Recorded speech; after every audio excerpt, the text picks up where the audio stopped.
това видео ще ви покажа един от триковете за решаване на системи линейни уравнения от първа степен с две неизвестни.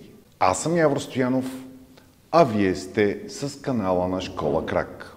А сега да видим задачата. Нека да погледнем задачата, която ви бях оставил за през седмицата. Възможно ли е тя да бъде решена за 20 секунди? Абсолютно да. Масовата грешка, която се прави при решаването на тази задача, е, че курсистите започват да търсят стойността на Хикс и стойността на Y. А всъщност в задачата ни питат това. Питат ни каква е стойността на някакъв израз, свързан с двете неизвестни. Подхода, който ще ви препоръчам, който важи за всички такива задачи за изпита САТ, е да се опитате директно да съберете почленно левите и десните части или съответно да ги извадите, ако не се получи израз близък до този, който търсим.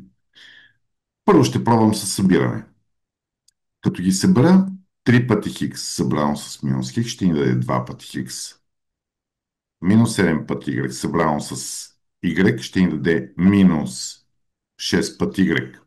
Дясната част, след събиране, 17 плюс 8 ще ни даде 25. Близко сме до израза, който търсихме, но не съвсем. Тук просто ще направим една трансформация, а именно ще разделим цялото уравнение на 2. По този начин, след съкръщаване в ляво, ще получим хикс минус 3 пъти y, да е равно 25 втори. Хикс минус 3 пъти y е стойността на числителя.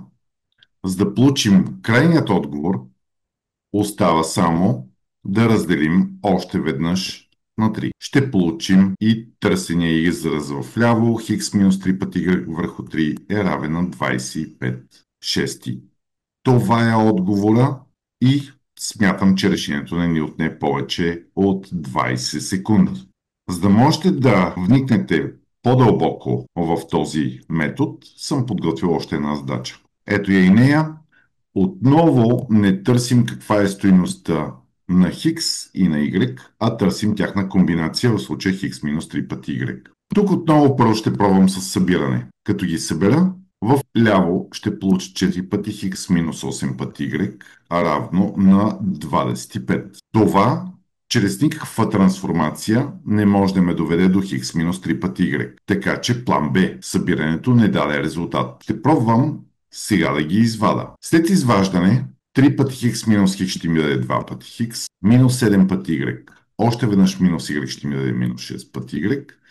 И дясната част след изваждане ще стане 9. Тук вече сме почти в стойността на числителя.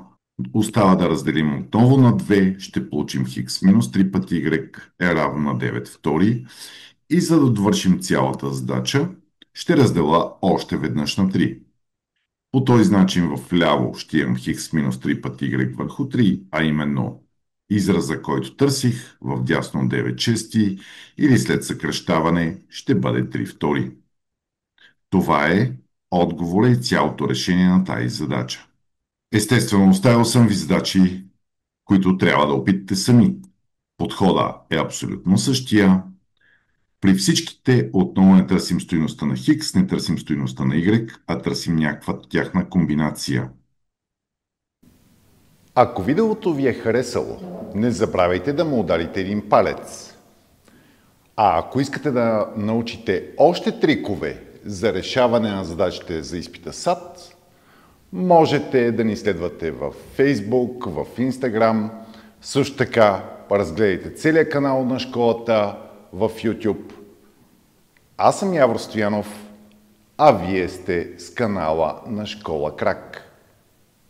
До скоро!